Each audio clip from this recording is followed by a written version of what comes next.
Звонку звычайныя вагоны на рэйках, але ўнутры сапраўдная машына часу. Цягнік перамогі – гэта выстава з эфектам абсалютна поўнай прысутнасці, дзе за кожным акном асобная старонка нашай гісторыі даўжынёй у 1000 чалавечых лёсаў. Імгненне мірнага жыцця, раптоўны пачатак вайны, запал баёў і нарэшце доўгачаканая перамога. 10 вагонаў, 10 раздзелаў гісторыі. Дзякуючы мультымедыйным тэхналогіям і рэалістычным дэкарацыям наведвальнікі могуць максімальна дакладна адчуць атмасферу тых гадоў.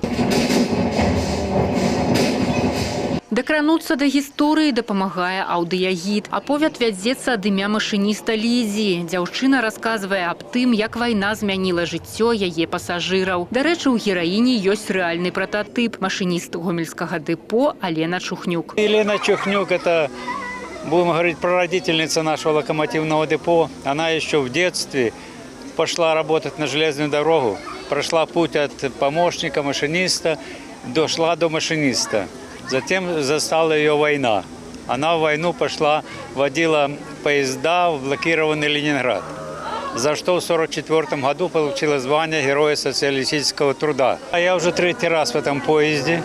3-й раз. Очень понравилось мне. Экскурсия хорошая, и сопровождение. Я получил максимум удовольствия. З голасам Лідзі ў навушніках шлях ад Сталінграда да Берліна прайшла гамяльчанка Алеся Хрушчова. Мы сустрэлі дзяўчыну ў адным з апошніх вагонаў, дзе яна уважліва вывучала экспазіцыю пра ваенныя злачынствы і трыбуналы. Яна ўпэўнена, гісторыя тых, хто падарыў нам мірнае неба, павінна цікавіць кожнага. Очень страшно.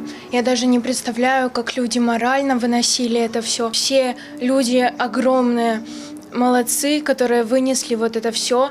Ну, это просто даже представить невозможно, как можно в войну было настолько быть сильным духом. Мурашки есть? Да, очень. Праект рэалізаваны беларускай чыгункай сумесна з расійскімі калегамі. За гады існавання экспазіцыю наведала больш за 140 000 нашых землякоў. Тыя, хто не паспеў зарэзерваваць квіток, могуць здзейсніць віртуальны тур па музеі на сайце праекта. Алеся Федарцова, Владзіслаў Казлоў, тэлерадыёкампанія «Гомель».